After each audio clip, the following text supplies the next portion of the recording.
E20 ಪೆಟ್ರೋಲ್ನಿಂದ ನಿಜಕ್ಕೂ ಸಮಸ್ಯೆ ಆಗ್ತಾ ಇದೆಯಾ ಅಥವಾ ಸೃಷ್ಟಿಸಲಾಗಿರುವಂಥ ಆತಂಕನ, ಇದರ ಬಗ್ಗೆ ಮಾತನಾಡ್ತಾ ಇದ್ದೆ. ನಾನು ರಾಜೀವ್ ಅವರನ್ನು ಕೇಳಬೇಕು. ರಾಜೀವ್ ಅವರೇ, ಇದು ಸೃಷ್ಟಿಸಲಾಗಿರುವಂಥ ಆತಂಕ ಅನ್ನುವಂಥ ಒಂದು ಆ್ಯಂಗಲ್ ಇದೆ, ಒಂದು ಆಯಾಮ ಇದೆ. ಇನ್ಶೂರೆನ್ಸ್ ಕಂಪನಿಗಳು ಇದನ್ನು ಮಾಡ್ತಾ ಇರಬಹುದು ಅನ್ನುವಂಥ ಅನುಮಾನ ಭಾಳ ಕಡೆ ವ್ಯಕ್ತವಾಗ್ತಾ ಇದೆ.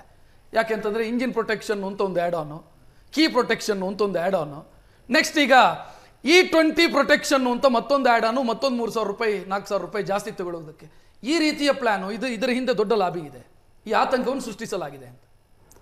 ಈಗ ಆ ಆತಂಕ ಸೃಷ್ಟಿಸ್ತಾ ಇದ್ದಾರೆ ಅಂತಂದರೆ ಕೇವಲ ರಿಯಾಕ್ಷನ್ಸು, ಅದನ್ನು ಯಾರನ್ನು ಟೀಕಿಸ್ತಿದ್ದಾರೋ ವಿಮರ್ಶೆ ಮಾಡ್ತಿದ್ದಾರೋ ಅವ್ರ ಬಗ್ಗೆ ಮಾತ್ರ ಯಾಕೆ ಆ ಆತಂಕ ಹುಟ್ಟುತ್ತಾ ಇರೋದು? ಇಂಡಸ್ಟ್ರಿ ಕಡೆಯಿಂದ ತಾನೆ. ಆ ಇಂಡಸ್ಟ್ರಿಗಳ ವಿರುದ್ಧ ಯಾಕೆ ಆ್ಯಕ್ಷನ್ ತಗೊಳ್ತಾ ಇಲ್ಲ? ಕೇಂದ್ರ ಸರ್ಕಾರಕ್ಕೆ ಆ ಆಪ್ಷನ್ಸ್ ಇದೆ. ಕೇವಲ ಅದನ್ನು ಟೀಕಿಸ್ತಾ ಇರುವಂಥ ಜನರ ವಿರುದ್ಧನೋ, ಒಂದು ಪಕ್ಷದ ವಿರುದ್ಧನೋ, ಮತ್ತು ಯಾರೋ ಒಬ್ಬ ಸ್ಪೆಷಲ್ ಅದ್ರ ಇಂಡಸ್ಟ್ರಿ ಸ್ಪೆಷಲ್ ಯಾರು ಅವ್ರನ್ನ ಮಾತ್ರ ಟೀಕಿಸೋದ್ರಿಂದ ಯಾವುದೇ ಅರ್ಥ ಇಲ್ಲ. ಆ ಆ್ಯಕ್ಷನ್ಸು ಮತ್ತೊಂದು ಕಡೆಯಿಂದನೂ ಆಗಬೇಕು. ಆವಾಗ ಆದರೆ ಆ ರಿಪೀಟ್ ನಿತ್ರೆ ಆ ಕಂಪ್ನಿಗಳಿಂದ, ಇನ್ಶೂರೆನ್ಸ್ ಕಂಪ್ನಿಗಳಿಂದ ಆಬ್ವಿಯಸ್ಲಿ ಆತಂಕ ದೂರ ಆಗೋಗುತ್ತೆ, ಜನರಿಗೆ ಯಾವುದೂ ಸಮಸ್ಯೆನೇ ಇರಲ್ಲ. ಇದು ಒಂದು. ಎರಡನೇದು, ಎಥೆನಾಲ್ ಸಂಬಂಧಪಟ್ಟಾಗೆ ಕೃಷ್ಣ ಭಟ್ ಅವರು ಒಂದು ವಿಚಾರವನ್ನು ಹೇಳಿದರು. ಈ ಆ್ಯಕ್ಚುಲಿ ಇಂಡಿಯಾದಲ್ಲಿ ನಾವು ಎಥೆನಾಲ್ ಪ್ರೊಡ್ಯೂಸ್ ಮಾಡ್ತಾ ಇರೋದು ವರ್ಲ್ಡಲ್ಲಿ 8% ಅಷ್ಟೇ. ಮತ್ತು ಎಲ್ಲರೂ ಶುಗರ್ ಕೇನ್ ಬಗ್ಗೆ ಹೋಗ್ತಿದ್ದೀವಿ. ಶುಗರ್ ಕೇನಲ್ಲಿ ಇಂಡಿಯಾದಲ್ಲಿ ಅದ್ರ ಮೂಲಕ ಎಥೆನಾಲ್ ಪ್ರೊಡ್ಯೂಸ್ ಆಗ್ತಾ ಇರೋದು, ಇವರು ರೈತರ ಉತ್ತರವನ್ನು ಹೇಳಿದರು, ಅದಾಗ್ತಾ ಇರೋದು ಕೇವಲ 33%. 67% ನಮ್ಮಲ್ಲಿಂದ ಆಗ್ತಾ ಇರೋವಂಥದ್ದು ಮೇಸ್ ಇರ್ಬೋದು, ಬ್ರೋಕನ್ ಅಂದರೆ FCIದಲ್ಲಿ ಫುಡ್ ಕಾರ್ಪೊರೇಷನ್ ಆಫ್ ಇಂಡಿಯಾದಲ್ಲಿ ಹಾಳಾಗಿರುವಂಥ ಅಕ್ಕಿಗಳಿರುತ್ತೆ, MSPL ತೊಗೊಂಡಿರುವಂಥ ಅಕ್ಕಿಗಳು, ಅದರಿಂದ ಮಾಡ್ತಿದ್ದಾರೆ. ಈಗ ಮಧ್ಯಪ್ರದೇಶದೊಂದು ಸ್ಕ್ಯಾಮೇ ಆಗೋಯ್ತು, ನಿಮಗೆ ಗೊತ್ತಿರ್ಬೋದು. ಮಧ್ಯಪ್ರದೇಶದೊಂದು ಸ್ಕ್ಯಾಮ್ ಆಗೋಯ್ತು. ಅಲ್ಲಿಂದ ಅಕ್ಕಿ ತೊಗೊಂಡು ಎಥೆನಾಲಿಗೆ ಯೂನಿಟಿಗೆ ಕೊಟ್ಟು, ಎಥೆನಾಲ್ ಅವ್ರು ಮತ್ತೆ ಅದನ್ನು ಪಾಲಿಷ್ ಮಾಡಿ ಯೂರಿಕ್ ಮಿಲ್ಲಿಗೆ ಕೊಟ್ಟು ಅವ್ರು ಮತ್ತೆ ವಾಪಸ್ ಗೌರ್ಮೆಂಟಿಗೆ ಮಾರಿದ್ದಾರೆ. ಇಂತಹ ಕಾರಣಗಳಿಂದ ಜನರಿಗೆ ಸಮಸ್ಯೆ ಆಗ್ತಾರೆ. ರೈತರಿಗೆ ಪ್ರಾಫಿಟ್ ಹೋಗ್ತಾ ಇದೆ ಅಂತ ಹೇಳಿದ್ರು. ಆ ಕಡೆ ರೈತರಿಗೆ ಪ್ರಾಫಿಟ್ ಹೋಗ್ತಾ ಇರೋದ್ರ ಬಗ್ಗೆ ಇವತ್ತಿನವರೆಗೆ 2014ರಿಂದ ಇವತ್ತಿನವರೆಗೆ 1,29,000 ಕೋಟಿ ಹಣ ರೈತರಿಗೆ ಬಂದಿದೆ ಅಂತ ಹೇಳ್ತಿದ್ದಾರೆ. ಬಟ್ ಅಫಿಷಿಯಲಿ ಎಲ್ಲೂ ಅದನ್ನು ಹೇಳ್ತಾ ಇಲ್ಲ. ಇನ್ನೊಂದು ಕಡೆ ಲಾಸ್ಟ್ 6 ವರ್ಷದಿಂದ ಆಯಿಲ್ ಕಂಪ್ನಿಗಳಿಗೆ ಆ 3 ಲಕ್ಷ ಕೋಟಿ, ಕೇವಲ ಸರ್ಕಾರಿ ಆಯಿಲ್ ಕಂಪ್ನಿಗಳಿಗೆ 3 ಲಕ್ಷ ಕೋಟಿ ಪ್ರಾಫಿಟ್ ಆಗಿದೆ. ಇನ್ನು ರೈತರಿಗೆ 12 ವರ್ಷದಲ್ಲಿ 1.29 ಲಕ್ಷ ಕೋಟಿ ಹೋಗಿದೆ ಅಂತ ಹೇಳ್ತಿದ್ದಾರೆ. ಬಟ್ ಅದ್ರ ಬಗ್ಗೆ ಅಫಿಷಿಯಲ್ ಏನೂ ಡೆಕ್ಲರೇಷನ್ ಇಲ್ಲ. ನಾವು ರೈತರಿಗೆ ನೇರವಾಗಿ ಅದರ ಹಣ ಹೋಗ್ತಾ ಇದೆ ಅಂತ ಹೇಳ್ತಿದ್ದಾರೆ. FRPಯಲ್ಲಿ ಏನು ಶುಗರ್ ಕೇನಿಗೆ FRP ಏನು ನಿಗದಿ ಆಗುತ್ತೋ ಪ್ರತಿ ವರ್ಷ, ಅದರಲ್ಲಿ ಎಥೆನಾಲ್ದು ಡೈರೆಕ್ಟ್ ಇನ್ವಾಲ್ವ್ಮೆಂಟ್ ಎಲ್ಲಿ ಇಲ್ಲವೇ ಇಲ್ಲ. ಎಥೆನಾಲ್ ಏನು ಕೇಳಿದ್ರೆ ಏನು ಹೇಳ್ತಾರೆ ಅಂತಂದರೆ, ಸಕ್ಕರೆ ಕಾರ್ಖಾನೆಗಳ ಆರ್ಥಿಕವಾಗಿ ಸದೃಢ ಆಗಲಿಕ್ಕೆ ನಾವು ಅದನ್ನು ಸಪೋರ್ಟ್ ಆಗುತ್ತೆ ಎಥೆನಾಲ್ ಅಂತ ಹೇಳ್ತಿದ್ದಾರೆ. ಡೈರೆಕ್ಟಾಗಿ ಎಲ್ಲೂ ರೈತರಿಗಲ್ಲೂ ಇಲ್ಲ. ಮೇಜ್ ಅಥವಾ ಅಕ್ಕಿಯಿಂದ ಅಲ್ಲೂ ಡೈರೆಕ್ಟ್ MSPಯಲ್ಲಿ ಎಥೆನಾಲ್ನಿಂದ ಏನು ಕ್ರಿಯೇಟ್ ಆಗುತ್ತೋ ಆ ಹಣವನ್ನು ಡೈರೆಕ್ಟ್ ಎಲ್ಲೂ ಹೋಗ್ತಾ ಇಲ್ಲ. MSPಗೆ ಎಲ್ಲೂ ಇವತ್ತಿನವರೆಗೆ ಲಾದಲ್ಲಿಲ್ಲ. ನಂಗೆ ಸೆಟ್ಲ್ಮೆಂಟ್ ಗೊತ್ತಿಲ್ಲ. ಲಾದಲ್ಲಿ ಎಲ್ಲೂ MSPಯಲ್ಲಿ ಆ ಎಥೆನಾಲ್ ಹಣವನ್ನು ಅಲ್ಲಿಗೆಲ್ಲೂ ಹೋಗ್ತಾ ಇಲ್ಲ. ಹಾಗೆಯೇ ಅಮೇರಿಕದಲ್ಲಿ ಒಂದು ವಿಚಾರವನ್ನು ಹೇಳಿದರು. ಎಥೆನಾಲ್ ಅಲ್ಲಿ ಅಷ್ಟು ಬ್ಲೆಂಡ್ ಮಾಡೋಕ್ಕೆ ಅವಕಾಶ ಇಲ್ಲ, ಅಥವಾ ಅದನ್ನು ಎಥೆನಾಲ್ ಪ್ರೊಡ್ಯೂಸ್ ಮಾಡೋಕ್ಕೆ ಶಕ್ತಿ ಇಲ್ಲ ಅಂತೇಳಿ. ಜಗತ್ತಿನಲ್ಲಿ ಒಟ್ಟು ಭಾರತದಲ್ಲಿ ನಾವು 10.6 ಬಿಲಿಯನ್ ಲೀಟರನ್ನು ಎಥೆನಾಲನ್ನು ಪ್ರೊಡ್ಯೂಸ್ ಮಾಡ್ತಿದ್ದೀವಿ. ಅಮೇರಿಕಾ $64 ಬಿಲಿಯನ್ ಲೀಟರನ್ನು ಪ್ರೊಡ್ಯೂಸ್ ಮಾಡ್ತಾ ಇದೆ. ಆದರೂ ಕೂಡ ಅಮೇರಿಕದಲ್ಲಿ ಇವತ್ತಿನವರೆಗೆ ಇಂಪ್ಲಿಮೆಂಟ್ ಆಗಿರೋದು ಜನರಲ್ ಆಗಿ E15 ಅದು ಆಪ್ಷನ್. ಅದು ಅಲ್ಲಿ ಹೇಗಿದೆ ಅಂದರೆ E0, E5, E15 and E85 ಕೂಡ ಇದೆ. ಬೇಕಿದ್ರೆ ಮಾತ್ರ E85 ಕೂಡ ಇದೆ. ಅಟ್ ದ ಸೇಮ್ ಟೈಮ್ ಅದಕ್ಕೆ ತಕ್ಕ ಹಾಗೆ ಅದು ವೆಹಿಕಲ್ ಚೇಂಜಸ್ ಆಗಿದೆ, ಫ್ಲೆಕ್ಸಿಟಿ ಇದು ಬಂದಿದೆ. ನಮ್ಮಲ್ಲಿ ಈಗ E30ಗೆ ಹೋಗ್ತೀವಿ ಅಂತ ಹೇಳ್ತಿದ್ದಾರೆ. ಬಟ್ ಇವತ್ತಿನವರೆಗೆ E30 ಪ್ಲಾನ್ ಇರೋದು ಯಾವಾಗ? 2030ಗೆ. ನೀವು 2030ಗೆ E30ಗೆ ಹೋಗ್ತೀರಿ ಅಂತೇಳಿ ಪ್ಲ್ಯಾನ್ ಇದ್ದರೆ ಇವತ್ತಿಂದ ಅದ್ರ ರೆಡಿ ಸ್ಟಾರ್ಟ್ ಆಗಬೇಕು. ಇವತ್ತಿನವರೆಗೆ ನಮಗೆ E30ಗೆ ರೆಡಿ ಆಗುವಂಥ ಫ್ಲೆಕ್ಸಿ ಇಂಜಿನ್ಸ್ಗಳು ಅವೈಲೇಬಿಲಿಟಿ ಇಲ್ಲವೇ ಇಲ್ಲ. ಇಂಡಿಯಾದಲ್ಲಿ ಯಾರೂ ಮಿಡ್ಲ್ ಕ್ಲಾಸಲ್ಲಿ ಇದ್ದವರು 5 ವರ್ಷಕ್ಕಿಂತ 6 ವರ್ಷಕ್ಕಿಂತ 10 ವರ್ಷಕ್ಕಿಂತ ಕಡಿಮೆ ಕಾರನ್ನು ಯಾರೂ ಮಾರಲ್ಲ. ಹೌದು. ಬ್ರೆಜಿಲಲ್ಲಿ ಇದು ಬಂದಾಗ ಇವತ್ತು ಆಪ್ಷನ್ ಕೊಟ್ಟಿದ್ದಾರೆ, ಆದರೆ ಅದು ಶುರುವಾಗಿದ್ದು 1976ಅಲ್ಲಿ. 50 ವರ್ಷದವರೆಗೆ ಅವರು ತೊಗೊಂಡ್ರು ಫ್ಲೆಕ್ಸಿ ಇಂಜಿನ್ ಸ್ಟಾರ್ಟ್ ಮಾಡಿ E85ವರೆಗೆ ಹೋಗೋಕ್ಕೆ. ಆದರೂ ಇವತ್ತು ಅಲ್ಲಿರೋದು E27. ಅಲ್ಲಿ ಜನರಲ್ ಆಗಿರುವಂಥದ್ದು ಬ್ರೆಜಿಲಲ್ಲಿ E27. E85 100% ಬಂದಿಲ್ಲ. ಅಲ್ಲಿ ಈಗ ನಾವೇನು E20 ಅನ್ನು ಹೇಳಿ ಇಲ್ಲಿ ಕಂಪಲ್ಸರಿ ಅಂತ ಮಾಡಿದ್ದೀವಿ, ಅವ್ರು ಕಂಪಲ್ಸರಿ ಇಲ್ಲ ಅಂತ ಹೇಳ್ತಿದ್ದಾರೆ. ಅವೈಲೇಬಿಲಿಟಿ ಇಲ್ಲ ಅಂದರೆ ಕಂಪಲ್ಸರಿನೇ ಆಗೋಯ್ತದು. ಬೋರ್ಡ್ ಹಾಕಬೇಕು ಅಂತಿಲ್ಲ ಈಗ ಕಂಪಲ್ಸರಿ ಅಂತೇಳಿ. ಅವೈಲೇಬಿಲಿಟಿ ಇಲ್ಲ ಅಂದರೆ it's a compulsory. I don't have any option ಅಂತಂದರೆ ಇಟ್ಸ್ ಅ ಕಂಪಲ್ಸರಿ ಓನ್ಲಿ. ಬ್ರೆಜಿಲಲ್ಲಿ 50 ವರ್ಷ ಆದಮೇಲೆ E27ಗೆ ಬಂದಿದ್ದಾರೆ. ಇಷ್ಟು ಆದಮೇಲೂ ಈ 85 ಅದ್ರ ಜೊತೆಗೆ ಎಲ್ಲ ಆಪ್ಷನ್ಸ್ಗಳನ್ನು ಕೊಡ್ತಿದ್ದಾರೆ ಅಲ್ಲಿ. ಹೀಗೆಲ್ಲ ಇದ್ದಾಗ ನಾವು ಹೊರೆಯನ್ನು ನಾವು ಹೊತ್ಕೋಬೇಕು. ಆತಂಕ ನಮಗಾದಾಗ ಅದಕ್ಕೆ ಉತ್ತರ ನಮಗೆ ಕೊಡಲ್ಲ, ಕಂಪ್ನಿಗಳ ಮೇಲೇನೆ ಆಕ್ಷನ್ಸ್ ಅನ್ನು ತಗೊಳ್ಳಲ್ಲ. ಹಾಗಿದ್ರೆ ನಮ್ಮ ಹೊರೆಯನ್ನು ಯಾರು ಕಡಿಮೆ ಮಾಡೋದು? ಗ್ರಾಹಕರ ಉತ್ಕರ್ಷ ಒಂದು ಮಾತನ್ನು ಹೇಳಿದರು. ಕೇಂದ್ರ ಸರ್ಕಾರದ ಅಂಕಿಅಂಶವನ್ನು ಕೂಡ ಸುಜುಕಿ ಮೋಟರ್ಸಿನ ಅಂಕಿಅಂಶವನ್ನು ಒಂದು ಕೊಟ್ಟಿದೆ. 2,84,00,000 ವೆಹಿಕಲ್ಗಳು ಸರ್ವಿಸ್ ಆಗಿದೆ. ಅದರಲ್ಲಿ 1 ಕೋಟಿ ವೆಹಿಕಲ್ಲು 2023 ಅಂದರೆ ಹಿಂದಿನದ್ದು E20ಗೆ ಸಪೋರ್ಟ್ ಆಗದಂಥ ವೆಹಿಕಲ್ಲು. ಬಟ್ ಒಂದೇ ಒಂದು ವಾಹನದಲ್ಲಿ ಕಂಪ್ಲೇಂಟ್ ಇಲ್ಲ. ಸುಜುಕಿ ಮೋಟರ್ಸ್ ಕೊಟ್ಟಿರುವ ಒಂದೇ ಒಂದು ವೆಹಿಕಲ್ ಅಲ್ಲಿ ಕಂಪ್ಲೇಂಟ್. ನಾನು ಹೇಳಿದ್ದು ಕೂಡ ನನ್ನ ಹಾಗೆ ತುಂಬಾ ಜನ, ಕೆಲವು ಜನ ಇಂಜಿನ್ ಬಗ್ಗೆ ಮಾತಾಡ್ತಿರೋದು ಅದನ್ನು ಮಾತ್ರ ಹೈಲೈಟ್ ಮಾಡ್ತಿದ್ದಾರೆ. ನನ್ನಂತೆ ತುಂಬಾ ಜನ ಮಾತಾಡ್ತಿರೋದು ಏನು ಅಂತಂದ್ರೆ, ನಮಗೆ ಮೈಲೇಜ್ ಡ್ರಾಪ್ ಆಗಿದೆ. ನೀವು ಕೂಡ ಹೇಳಿದ್ರಿ, ನನ್ನ ಕಾರು ಸಿಟಿಯಲ್ಲಿ 11 ಕಿಲೋಮೀಟರ್ ಪರ್ ಲೀಟರ್ ಬರ್ತಿರೋದು 8 ಕಿಲೋಮೀಟರ್ ಡೌನ್ ಆಗಿದೆ. ನನ್ನ ಡ್ರೈವಿಂಗ್ ಸ್ಟೈಲ್ ಏನು ಚೇಂಜ್ ಆಗಿಲ್ಲ, ಸಿಮಿಲರ್ ಡ್ರೈವಿಂಗ್ ಸ್ಟೈಲ್ ಇದೆ. ಸಿಟಿಯಲ್ಲಿ ಇನ್ನು ಲಾಂಗ್ ಡ್ರೈವ್ ಇದರಲ್ಲಿ ಅಷ್ಟು ಪ್ರಮಾಣದಲ್ಲಿ ಇಲ್ಲದೆ ಇದ್ರು 1.5 ಇಂದ 2 ಕಿಲೋಮೀಟರ್ ಕಡಿಮೆ ಆಗಿದೆ ನನಗೆ. ಹಾಗಿದ್ರೆ ಆ ಹೊರೆಯನ್ನು ಕಡಿಮೆ ಮಾಡ್ಕೊಡೋದು ಯಾರು? ನೀವು ಹೇಳ್ತೀರಾ ಹಣವೆಲ್ಲ ಟ್ರಾನ್ಸ್ಫರ್ ಆಗಿದೆ ರೈತರಿಗೆ, 100% ಆಗಿಲ್ಲ. ಅದರಲ್ಲಿ ಸುಧೀಂದ್ರ ಅವರನ್ನು ಕೇಳೋಣ ಒಂದೇ ನಿಮಿಷ. ಸುಧೀಂದ್ರ ಅವರೇ, ಈಗ ಹೊರೆ ಹೊತ್ಕೊಂಡಿದ್ದೀವಿ ನಾವೆಲ್ಲರೂ ಕೂಡ, ನಾನು ನೀವು ಎಲ್ಲರೂ ಸೇರಿ ಹೊರೆ ಹೊತ್ಕೊಂಡಿದ್ದೀವಿ. ಮೈಲೇಜ್ ಡ್ರಾಪ್ ಆಗಿದೆ ಅಂತ ಕೇಂದ್ರ ಸರ್ಕಾರವೇ ಒಪ್ಕೊಂಡಿದೆ. ರೈತರಿಗೆ ಅನುಕೂಲ ಆಗಿದೆಯಾ ಇದರಿಂದ? ಅಲ್ಲ, ರೈತರಿಗೆ ಈಗಾಗಲೇ ನಾನು ಅವಾಗಲೇ ತಿಳಿಸ್ದಂಗೆ ಅನುಕೂಲ ಆಗಬೇಕು ಅಂದ್ರೆ ಪ್ರಾಪರ್ ಆಗಿ ಎಲ್ಲಾನು ಸೆಂಟ್ರಲ್ ಗೌರ್ಮೆಂಟ್ ಅವರು ನೋಡಿ. ಈಗಾಗಲೇ ನಮ್ಮ ಸ್ನೇಹಿತರು ಹೇಳ್ತಾ ಇದ್ರು ಕಾಂಗ್ರೆಸ್ ಅವರು ಸುಮ್ಮನೆ ಏನೋ ಮಾತಾಡ್ತಾರೆ ಅಂತ. ಅವ್ರು ತಿಳ್ಕೋಬೇಕು, 2014-15 ಇಸ್ವಿಲೇನೆ ನಮ್ಮ ಸಿದ್ದರಾಮಯ್ಯ ಅವ್ರ ಸಾಹೇಬ್ರು ಏನು ಮುಖ್ಯಮಂತ್ರಿಗಳು ಇದ್ರು, ಚೆನ್ನೈಗೆ ಗಾಡಿ ಇಲ್ಲಿಂದ ಬ್ಯಾಂಗ್ಳೂರಿಂದ ಹೋಯ್ತು. ಆಮೇಲೆ right or wrong, best ask my friend. ಅಲ್ಲಿಂದ ಇಲ್ಲಿವರೆಗೂ ಇದ್ರ ಬಗ್ಗೆ ಒತ್ತು ಕೊಡ್ಬೇಕಾಗಿತ್ತು, ನಮ್ಮ ಸರ್ಕಾರನ ಒತ್ತು ಕೊಡ್ಬೇಕಾಗಿತ್ತು. ಹಾಗೂ ರಾಷ್ಟ್ರ ಸೆಂಟ್ರಲ್ ಗೌರ್ಮೆಂಟ್ ಕೂಡ ಒತ್ತು ಕೊಡ್ಬೇಕಾಗಿತ್ತು. ಇದ್ರ ಬಗ್ಗೆ ಒಂದು ವಿಚಾರ ತಿಳಿಸ್ಬೇಕು ಅಂದ್ರೆ, ತಮ್ಗೆ ಮಾಹಿತಿ ಜನಗಳವರೆಗೂ ಮುಟ್ಟಬೇಕಾಗಿರೋ ಕರ್ತವ್ಯ ಎಲ್ಲರದು ಇದೆ. ನಂದು ಇದೆ, ನಿಮ್ದು ಇದೆ, ಅವ್ರದ್ದು ಇದೆ, ಎಲ್ಲರದು ಇದೆ. ಹೆಂಗೆ ನಡೆಸಬೇಕು ಅನ್ನೋದು ಒಂದು ರೂಪರೇಷೆ ಬರಲೇಬೇಕು. ಇಲ್ದಿರ ಇದು ಕನ್ಫ್ಯೂಷನ್ ಇರುತ್ತೆ. It should give, it may be Nitin Gadkari, it may be prime minister of India, it may be our government, ಯಾರೇ ಇರ್ಬೋದು. ಅಲ್ಲಿಗೆ ಕರೆಕ್ಟ್ ಆಗಿ ಒಂದು ಮಾಹಿತಿ ಜನಗಳಿಗೆ ಕೊಟ್ರೆ ಮಾತ್ರ ಎಥನಾಲ್ ಬಗ್ಗೆ ಆಗಿರ್ಬೋದು, ಬಯೋಡೀಸೆಲ್ ಆಗಿರ್ಬೋದು, ಯಾವುದೇ ವಿಚಾರ ಇರ್ಬೋದು ಒಂದು ಸ್ಪಷ್ಟತೆ ಸಿಗುತ್ತೆ. ತಾವು ಜನರನ್ನ ಕತ್ತಲಲ್ಲಿಟ್ಟು ಇಂಪ್ಲಿಮೆಂಟ್ ಮಾಡಬಾರದು ಅಂತ ಹೇಳೋದು ನೀವು. ನಾನು ಡೈರೆಕ್ಟ್ ಆಗಿ ಹೇಳ್ತಾ ಇದ್ದೀನಿ, ಎಸ್, ನಾವು ಯಾರನ್ನೂ ಕತ್ತಲಲ್ಲಿ ಇಡಬಾರ್ದು. ಇಟ್ ಮೇ ಬಿ ನೋಡಿ, ಈಗ ಚರ್ಚೆ ಯಾಕೆ ಬಂತು, ಜನಗಳಿಗೆ ಗೊತ್ತಿಲ್ಲ ಅನ್ನೋದಕ್ಕೆ ತಾವು ಚರ್ಚೆಗೆ ತಗೊಂಡಿರೋದು ಇದನ್ನ. ಜನಗಳಿಗೆ ಗೊತ್ತಾಗ್ಬೇಕು ಅಂದ್ರೆ white and black, black and white ಅಲ್ಲಿ ಬರಬೇಕು, ಈ ರೀತಿ ಹೋಗ್ಬೇಕು ಅಂತ ಆಗ್ಬೇಕು. ಆಮೇಲೆ ಫಾರ್ಮರ್ಸ್, ಅವ್ರು ಹೇಳ್ತಾ ಇದ್ರಲ್ಲ ಫಾರ್ಮರ್ಸ್ ಅಂತ, farmers will be 100% benefited in this. Sugar cane ಯಾರು ಬೆಳೆಸೋದು? ಫಾರ್ಮರ್ಸ್ ತಾನೆ. ಬಟ್ ಫಾರ್ಮರ್ಸ್ಗೆ ನೇರವಾಗಿ ತಲುಪ್ತಾ ಇದೆಯಾ ಅಂತ ಪ್ರಶ್ನೆ ಇರೋದು ಸರ್. ಈಗ ಕಬ್ಬಿನ FRP 15 ರೂಪಾಯಿ ಜಾಸ್ತಿ ಆಗುತ್ತೆ ವರ್ಷಕ್ಕೆ. ಈಗ ನೀವು ಫುಡ್ ಕಾರ್ಪೊರೇಷನ್ ಆಫ್ ಇಂಡಿಯಾ ಬಗ್ಗೆ ಮಾತಾಡಿದ್ರು. ಅಲ್ಲಿ ವೇಸ್ಟ್ ಎಲ್ಲಿಂದ ಬಂತು? ಅದು ಫಾರ್ಮರ್ಸ್ ಬೆಳೆದೇ ತಾನೆ ಅಲ್ಲಿ ವೇಸ್ಟ್ ಬರ್ತದು. ಅಲ್ಲಿ ಕೊಡ್ಬೇಕು ಅಂದಾಗ, ಈಗ ಶುಗರ್ ಕೇನ್ ಬೆಳೆದು ಶುಗರ್ ಕೇನ್ ಇಂದ ಎಥನಾಲ್ ಬರಬೇಕು ಅಂದ್ರೂ ಶುಗರ್ ಕೇನ್ ಬೆಳೆದ್ರೆ ಮಾತ್ರ ತಾನೆ ಎಥನಾಲ್ ಬರೋದು. ನಾನು ಆಗ್ಲೇ ಹೇಳ್ದಂಗೆನೆ this circle should be linked, the point dot should be completed. ಒಂದ್ ಸರ್ಕಲ್ ಆಗ್ಬೇಕು ಅಂದ್ರೆ ಎಲ್ಲಾ ಡಾಟ್ ಕಂಪ್ಲೀಟ್ ಆದ್ರೆ ಮಾತ್ರ ಸರ್ಕಲ್ ಆಗೋದು. ಆಗ್ಲೂ ಹೇಳಿದೆ.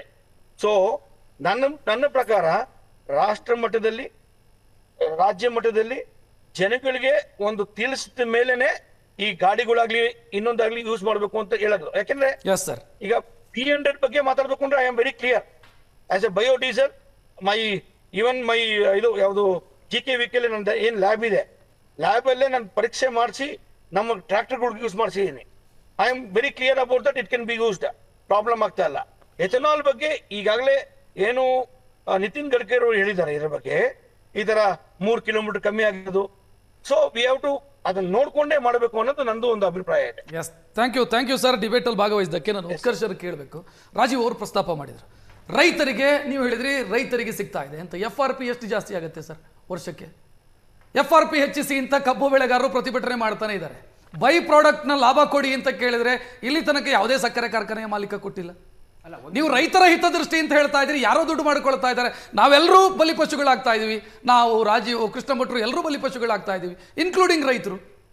ನೀವು ಹೇಳ್ತೀರಿ ನಾವು ರೈತರಿಗೋಸ್ಕರ ಮಾಡಿದ್ದೀವಿ, ರೈತರಿಗೂ ಅನುಕೂಲ ಆಗ್ತಾ ಇಲ್ಲ, ಜನರಿಗೂ ಅನುಕೂಲ ಆಗ್ತಾ ಇಲ್ಲ, ಯಾರು ಮಧ್ಯದವರು ತಿನ್ಕೊಳ್ತಾ ಇದ್ದಾರೆ. ರೈತರಿಗೆ ಬಹಳ ಸ್ಪಷ್ಟವಾಗಿ ಅನುಕೂಲ ಆಗ್ತದೆ. ಬಹಳ ಪ್ರಮುಖವಾಗಿ ಹೇಳ್ಬಿಡ್ತೀನಿ, ನಾನೊಬ್ಬ ಅಗ್ರಿಕಲ್ಚರ್ ಗ್ರಾಜ್ಯುಯೇಟ್. ನೀವು ಎಥೆನಾಲ್ ಪ್ರೊಡ್ಯೂಸ್ ಮಾಡಬೇಕಂತಂದ್ರೆ it is produce from the biomass of corn, sugar cane, rice, ನೇರವಾಗಿ ಆಗ್ತದೆ. ಆಮೇಲೆ ಈಗ ನೀವು ಹೇಳಿದ್ರಿ, ಒಂದು ನಿಮಿಷ ನಾನು ಇನ್ನೊಂದು ಅಂಕಿಅಂಶ ಕೊಟ್ಬಿಡ್ತೀನಿ. ಇವತ್ತು ಸೋ ಕಾಲ್ಡ್ ಏನು ಮಹಾರಾಷ್ಟ್ರದ ಶುಗರ್ ಕೋಆಪರೇಟಿವ್ ಸೆಕ್ಟರ್ಸ್ ನಾನು ಬರ್ತಾ ನೋಡ್ತಾ ಇದ್ದೆ. ನಿಯರ್ಲಿ 90% ಅದನ್ನು ಕಂಟ್ರೋಲ್ ಮಾಡೋದು ಯಾರು ಅಂತಂದ್ರೆ ಅಲ್ಲಿನ ಕಾಂಗ್ರೆಸ್ ಮತ್ತೆ NCP ಲೀಡರ್ಗಳು. ಹಂಗಂತ ಬಿಜೆಪಿ ಅವ್ರದ್ದು ಇಲ್ವಾ ಅಂತಂದ್ರೆ I am not denying it. ಖಂಡಿತವಾಗ್ಲೂ ನಮ್ಮವ್ರದ್ದು ಶುಗರ್ ಫ್ಯಾಕ್ಟ್ರಿ, ಒಂದು ನಿಮಿಷ ರಕ್ಷತ್ ಮುಗಿಸ್ಬಿಡ್ತೀನಿ, ಟೆಕ್ನಿಕಲ್ ಬರಲೇಬೇಕು.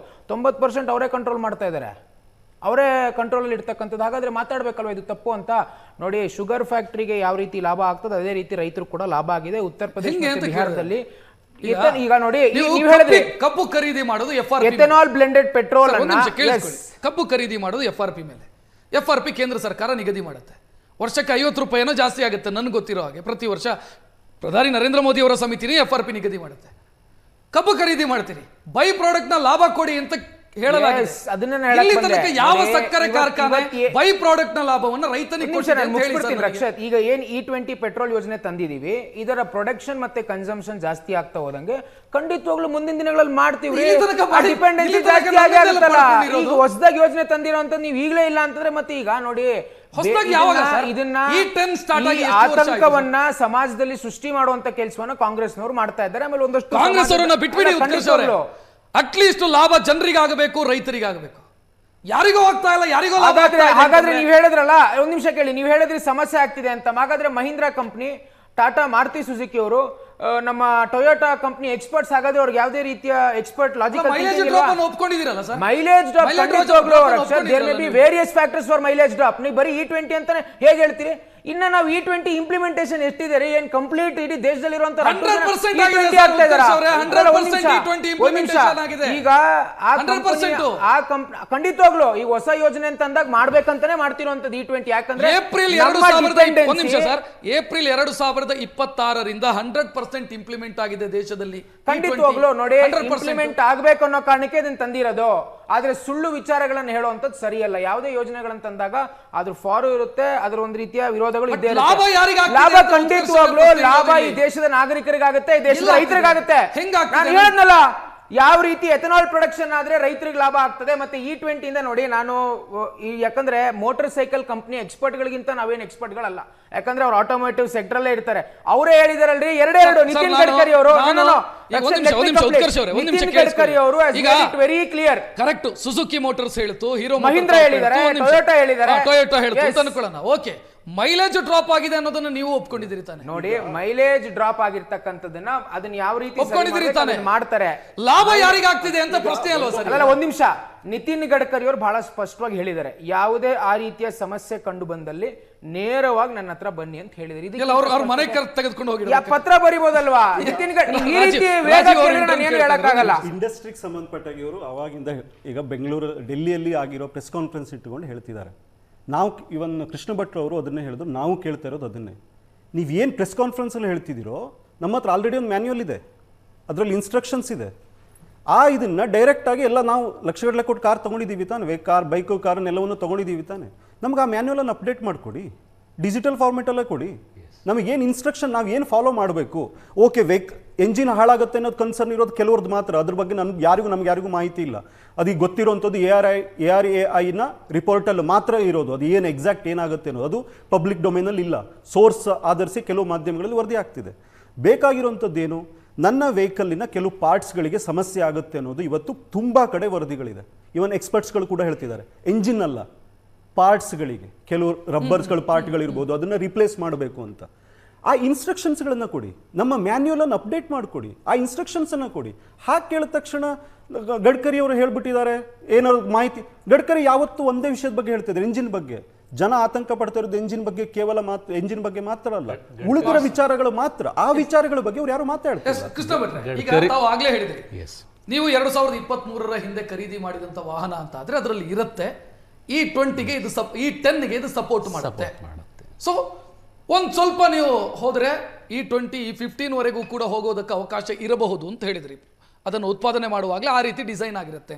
ನಾಳೆ ನಂದು ಕ್ಲೈಮ್ ಬಂತು ಅಂತ ಅನ್ಕೊಳ್ಳೋಣ ಸರ್, ನನ್ನ ಗಾಡಿ ಇದ್ದೇನೋ ಕ್ಲೈಮ್ ಬಂತು, ಇನ್ಶೂರೆನ್ಸ್ ಕಂಪನಿಗಳು ಇದೇ ಕಾರಣವನ್ನ ಕೊಟ್ಟು ರಿಜೆಕ್ಟ್ ಮಾಡ್ತವೆ. ನನ್ನ ಸಮಸ್ಯೆಗೆ ಯಾರು ಜವಾಬ್ದಾರಿ, ನನ್ನ ಸಮಸ್ಯೆಗೆ ಯಾರು ಜವಾಬ್ದಾರಿ ಅಂತಾರೆ. ಅದಕ್ಕೂ ಅಲ್ಲಿ ನಾನು ಕೆಲವು ಮೆಕ್ಯಾನಿಕ್ಗಳ ಅಭಿಪ್ರಾಯ ಇದು ಎಲ್ಲ ಕೇಳಿದ ನನಗೆ ಗೊತ್ತಾಗಿದ ಮಾಹಿತಿ ಏನಂದರೆ, ನೀವು ಇನ್ಶೂರೆನ್ಸ್ ಕಂಪನಿಗೆ ನೀವು ಕ್ಲೇಮ್ ಮಾಡದೇ ಇರುವಂಥ ಪರಿಸ್ಥಿತಿಯೇ ಇಲ್ಲ ಅಲ್ಲಿ ಅಂತ. ಏನಕ್ಕೆ ಅಂದರೆ ನಿಮಗೆ ಇಂಜಿನಿಗೆ ಇನ್ಶೂರೆನ್ಸ್ ಇರುತ್ತೆ, ವ್ಯಾರಂಟಿ ಇರುತ್ತೆ ಕಂಪ್ನಿಗಳು, ಇಂಜಿನಿಗೆ ಏನಾಗಲ್ಲ. ಆಗೋದು ಕೆಲವು ಗ್ಯಾಸ್ಕೆಟ್ಟು, ಕೆಲವು ಫ್ಯೂಯಲ್ ಲೈನು ಅಂಥದಕ್ಕೆ ಮಾತ್ರ. ಅದಕ್ಕೆ ಆಗಲೇ ಇನ್ಶೂರೆನ್ಸ್ ಇರಲ್ಲ. ಅದು ಅದರ ಕಾಸ್ಟು ವೆರಿ ನಾಮಿನಲ್, ಏನೋ 1,200 ಒಳಗಡೆ, ಅಷ್ಟು ಕಡಿಮೆ ಇಲ್ಲ, ನನಗೆ ಗೊತ್ತಿಲ್ಲ ಅದರ ರೇಟು, ಬಟ್ ವೆರಿ ಕಡಿಮೆ ರೇಟಿನ ಇದು. ಸೊ ಅಲ್ಲಿ ಇನ್ಶೂರೆನ್ಸ್ ಕ್ಲೇಮ್ ಆಗಲ್ಲ ಅನ್ನೋ ಪ್ರಸ್ತಾಪವೇ ಬರಲ್ಲ. ಅದು ಎಲ್ಲಿವರೆಗೆ ಇರಲಿಲ್ಲ ಅಂದರೆ, ರಾಜೀವ್ ಹೆಗ್ಡೆ ಅವರು ಹೇಳಿದಾಗ ICICI ಬ್ಯಾಂಕಿನ ಒಂದು ಬ್ಲಾಗ್ ಬರುವವರೆಗೆ ಯಾರಿಗೂ ಆ ಕನ್ಫ್ಯೂಷನ್ ಇರಲಿಲ್ಲ. ಅದು ಆ ಕನ್ಫ್ಯೂಷನ್ನ ಕ್ರಿಯೇಟ್ ಮಾಡ್ತು. ಆ್ಯಂಡ್ ಆ ಕನ್ಫ್ಯೂಷನ್ನ ಕ್ರಿಯೇಟ್ ಮಾಡಿದ ಮೇಲೆ ಅದನ್ನು ಸರಿಪಡಿಸುವುದಕ್ಕೆ ಯಾರೂ ಮುಂದೆ ಬರಲಿಲ್ಲ. ಅಲ್ಲಿ ಯಾರೂ ಜನರಿಗೆ ಹೇಳಿಲ್ಲ, ಇಲ್ಲ ಇನ್ಶೂರೆನ್ಸ್ ಏನೂ ಆಗಲ್ಲ, ಇನ್ಶೂರೆನ್ಸ್ ಕಂಪ್ನಿಗಳು ಹೇಳಿಲ್ಲ. ಯಾವ ಇನ್ಶೂರೆನ್ಸನ್ನು, ವೆಹಿಕಲ್ ಇನ್ಶೂರೆನ್ಸನ್ನು ನನಗೆ ಇದರಲ್ಲಿ ಬಹಳ ಇಂಟ್ರೆಸ್ಟಿಂಗ್ ಅಂತ ಅನಿಸ್ತಾ ಇರೋದು, ಕೇಂದ್ರ ಸರ್ಕಾರ ಹೇಳುತ್ತೆ ವಾಹನಗಳಿಗೆ ಇಂಜಿನಿಗೆ ಡ್ಯಾಮೇಜ್ ಆಗುತ್ತೆ ಅಥವಾ ಇಂಜಿನ್ ಪಾರ್ಟ್ಸ್ಗಳಿಗೆ ಡ್ಯಾಮೇಜ್ ಆಗುತ್ತೆ ಇಲ್ಲ ಅನ್ನೋದನ್ನ ಸುಜುಕಿ ಕಂಪನಿ ಹೇಳಿದೆ, ಹೀರೋ ಮೋಟಾರ್ ಕಾರ್ಪ್ ಹೇಳಿದೆ. ನಾವು ಹೇಳ್ತಾ ಇದ್ದೀವಿ ಅಂತ ಕೇಂದ್ರ ಸರ್ಕಾರ ಎಲ್ಲೂ ಹೇಳ್ಕೊಳ್ತಾ ಇಲ್ಲ.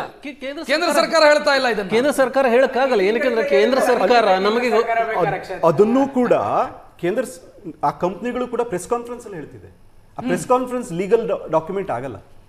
ಹಾಗೇನೆ ಇನ್ಶೂರೆನ್ಸು ಕೂಡ PIB ಹೇಳ್ತಿದೆ ಹಾಗೇನು ಪ್ರಾಬ್ಲಮ್ ಆಗೋದು ಅಂತ. PIB ಹೇಳೋದು ಲೀಗಲ್ ಡಾಕ್ಯುಮೆಂಟ್ ಅಲ್ಲ, IRDAI ಹೇಳಬೇಕು. ಇನ್ಶೂರೆನ್ಸ್ ರೆಗ್ಯುಲೇಟರಿ ಇರೋದು ಅದ್ರದ್ದೇ ಆದ ಒಂದು ಅಥಾರಿಟಿ ಇದೆ, IRDAI ಇದೆ, ಅವ್ರು ಹೇಳಬೇಕು. ಏನಾಗ್ತಿದೆ ಅಂದ್ರೆ ಯಾರು ಹೇಳಬೇಕು ಅವ್ರು ಮಾತಾಡ್ತಾ ಇಲ್ಲ, ಉಳಿದವರು ಕ್ಯಾಮರಾ ಎದುರುಗಡೆ ಬಂದ್ಕೊಂಡು ಕಂಪನಿಗಳು ಕತ್ತಲಲ್ಲಿ ಇಡ್ತಾ ಇದ್ದಾರೆ ಅಂತ, ಕತ್ತಲಲ್ಲಿ ಇಟ್ಟಿದ್ದಾರೆ. ನಮಗೆ ನಿಮ್ಮ ವೆಹಿಕಲ್ಗೆ ಏನು ಸಮಸ್ಯೆ ಆಗಲ್ಲ ಅನ್ನೋದನ್ನ ನಾವು ಯಾವ ಕಂಪನಿಯಿಂದ ಕಾರು ಖರೀದಿ ಮಾಡಿರ್ತೀವೋ ಆ ಕಂಪನಿ ಹೇಳಬೇಕು. ಸರ್ಕಾರ ಹೇಳುವ ಅಗತ್ಯವೇ ಇಲ್ಲ. ಸರ್ಕಾರ ಏನು ಮಾಡಬೇಕು ಅಂದ್ರೆ ಆ ಕಂಪನಿಗಳಿಗೆ ಹೇಳಬೇಕು, ನಿಮ್ಮ ಕಸ್ಟಮರಿಗೆ ನೀವು ಈ ಇನ್ಫಾರ್ಮೇಶನ್ ಅನ್ನು ಕೊಡಿ, ನಾವು ಇದನ್ನ ಇದು ಮಾಡ್ತಿದೀವಿ ಅಂತ. ಈ ಒಂದೇ ಉದಾಹರಣೆ, ಸಿಂಪಲ್ ಆಗಿ ಬ್ಲಂಟ್ ಆಗಿ ಹೇಳುವುದಾದ್ರೆ, ನಾವು ಸರ್ಕಾರ ಈ 100 ಪೆಟ್ರೋಲ್ ಅನ್ನೇ ಕೊಡುತ್ತೆ ಅಂತ ನಾವು ಯಾವತ್ತೂ ಕಾರ್ ಖರೀದಿ ಮಾಡಿಲ್ಲ. ಅಥವಾ ನಾವು ಕಾರ್ ಖರೀದಿ ಮಾಡುವಾಗ ನಮಗೆ ಗೌರ್ಮೆಂಟ್ ಬಾಂಡ್ ಬರ್ಕೊಟ್ಟಿಲ್ಲ. ನಾವು ಆ ಬಿಲಿಯು ಮೇಲೆ ಖರೀದಿ ಮಾಡಿದೀವಿ ಕಾರನ್ನು. ನಮಗೆ 100% ಪೆಟ್ರೋಲ್ ಸಿಗುತ್ತೆ ಅನ್ನೋ ನಂಬಿಕೆ ಮೇಲೆ ನಾವು ಖರೀದಿ ಮಾಡಿದ್ವಿ. ಆ ನಂಬಿಕೆಯನ್ನು ಉಳಿಸಿಕೊಳ್ಳಬೇಕು ಅನ್ನುವ ಹಾಗೆ ಅದಕ್ಕೆ ಬೇಕಾದ ಪಾಲಿಸಿಯನ್ನು ಮಾಡಬೇಕಿರೋದು ಸರ್ಕಾರದ್ದು. ಆಮೇಲೆ ಇನ್ನೊಂದು, ಇವರು ಹೇಳಿದಾಗೆ ಈ ನೀವು ಪ್ರಸ್ತಾಪ ಮಾಡಿದ ಹಾಗೆ ರೈತರಿಗೆ ಅದು ತಲುಪ್ತಿಲ್ಲ ಅನ್ನೋದು, ಅಲ್ಲೂ ಒಂದು ಗಮನಿಸಿ. ಬರೀ ಇದು ಎಥೆನಾಲಲ್ಲಿ ಅಥವಾ ಕಬ್ಬಿನ ವಿಷಯದಲ್ಲಿ ಮಾತ್ರ ಅಲ್ಲ, ನಾವು ಖರೀದಿ ಮಾಡುವ, ಮಾರ್ಕೆಟಲ್ಲಿ ಖರೀದಿ ಮಾಡುವ ಪ್ರತಿ ಪ್ರಾಡಕ್ಟಲ್ಲೂ, ಪ್ರತಿಯೊಂದು, ನಾವು ಈಗ ಹೋಗಿ ಎಳನೀರನ್ನು 60 ರೂಪಾಯಿ ತಗೊಂಡ್ರು ರೈತನಿಗೆ ಸಿಗಲ್ಲ, ರೈತನಿಗೆ ಸಿಗುವುದು ಅಲ್ಲಿ 10 ರೂಪಾಯಿ 20. ನಾವೊಂದು ಹೋಗಿ ಎಳನೀರನ್ನು 65 ರೂಪಾಯಿ ಹೋಗಿ ಕುಡಿತೀವಿ, ಅಲ್ಲಿ ಹೋಗಿ ರೈತನಿಂದ ತರೋದು 10-20 ರೂಪಾಯಿಗೆ ಮಾತ್ರ. ಸೊ ಆ ಸಪ್ಲೈ ಚೈನಿನ ಸಮಸ್ಯೆ ಬರೀ ಎಥೆನಾಲ್ ಅಲ್ಲ, ಇಡೀ ಕೃಷಿ ಉತ್ಪಾದನೆಯಲ್ಲಿದೆ, ಇಡೀ ಕೃಷಿ ಉತ್ಪನ್ನದಲ್ಲಿ ಆ ಸಪ್ಲೈ ಚೈನಲ್ಲಿದೆ. ಅದನ್ನು ಸಂಪೂರ್ಣವಾಗಿ ಸರಿ ಮಾಡಬೇಕು. ಅದು ಬರೀ ಎಥೆನಾಲ್ ಮಾತ್ರ ಅಲ್ಲ. ಎಥೆನಾಲಲ್ಲಿ ಬಹುಶಃ ಇವ್ರು ಹೇಳಿದಾಗ ಈಗ ಆಗ್ತಿಲ್ಲ, ಇನ್ನೊಂದು 4-6 ತಿಂಗಳು ಅಥವಾ 4-6 ವರ್ಷದಲ್ಲಿ ಆಗ್ಬೋದು. ಬಿಕಾಸ್ ಇಷ್ಟು ವರ್ಷ ಕಂಪ್ನಿಗಳು ಜನರನ್ನು ಯಾಮರಿಸ್ಕೊಂಡಿದ್ವು, ಈಗ ಕಂಪ್ನಿಗಳಿಗೆ ಲಾಭ ಆಗ್ತಿದೆ, ಆ ಲಾಭನ ನಿಧಾನಕ್ಕೆ ಕೊಡುವ ಹಾಗೆ ಏನೋ ಮಾಡ್ಬೋದು. ಬಟ್ ಸಮಸ್ಯೆ ಇರೋದಲ್ಲಿ ಏನಂದರೆ, ಇಡೀ ಸಪ್ಲೈ ಚೈನ್ನ ಇವರು ಸರಿ ಮಾಡಬೇಕಿರೋದು.